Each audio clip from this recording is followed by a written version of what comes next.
വാഴത്തട ചെറുതായിട്ട് മുറിച്ച് വെച്ചിട്ടുണ്ട്. ഏകദേശം അതിൻ്റെ പകുതി അളവിൽ തന്നെ ചക്കക്കുരു എടുത്തിട്ടുണ്ട്. നമുക്ക് ആദ്യം ഈ ചക്കക്കുരു പാത്രത്തിലോട്ട് ഇട്ട് കൊടുക്കാം.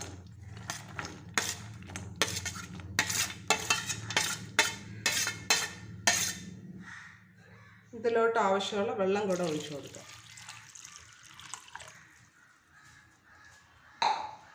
ഇനി ചക്കക്കുരു ഒരു 5 മിനിറ്റ് മൂടി വെച്ച് കുക്ക് ചെയ്യാം.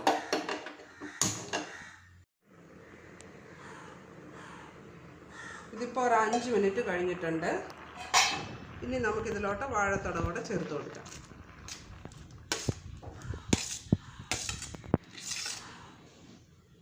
നമുക്കിതിലോട്ട് ഒരു 1/4 ടീസ്പൂൺ മഞ്ഞൾപ്പൊടി ചേർത്ത് കൊടുക്കാം. ആവശ്യത്തിനുള്ള ഉപ്പ് കൂടെ ചേർത്ത് കൊടുക്കാം.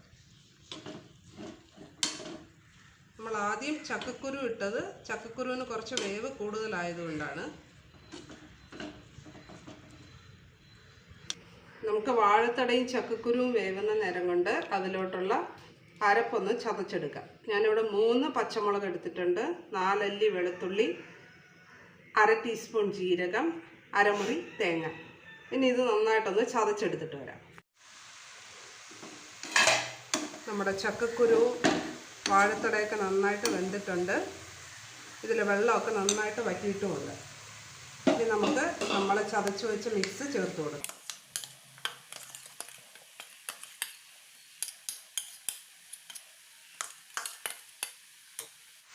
ഇതെല്ലാം നന്നായിട്ടൊന്ന് ഇളക്കി കൊടുക്കും.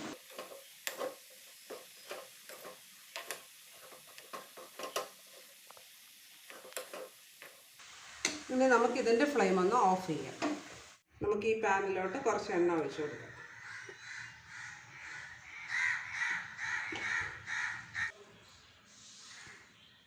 നമ്മുടെ എണ്ണ ചൂടായിട്ടുണ്ട്. നമുക്കിതിലോട്ട് അല്പം കടുക് ഇട്ട് കൊടുക്കാം.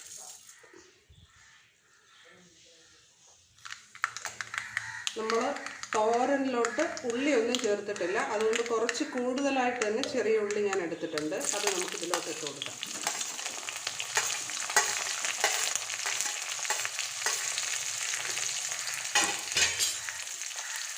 2 വറ്റൽമുളക് കൂടെ ഇട്ട് കൊടുക്കാം. കുറച്ച് കറിവേപ്പില.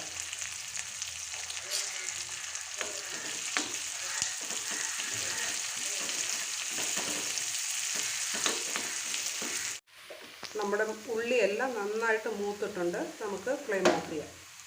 ഇനി ഇതിലോട്ട് ഒഴിച്ചു കൊടുക്കാം.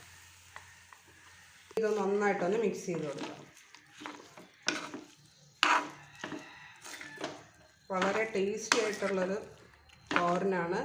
നമ്മൾ സാധാരണ പയറോ പരിപ്പോ വെച്ചിട്ടൊക്കെയാണ് വാഴത്തട ഉണ്ടാക്കാറുള്ളത്. ഇനി നമുക്കിതൊരു സെർവിങ് ബൗളിലോട്ട് മാറ്റാം.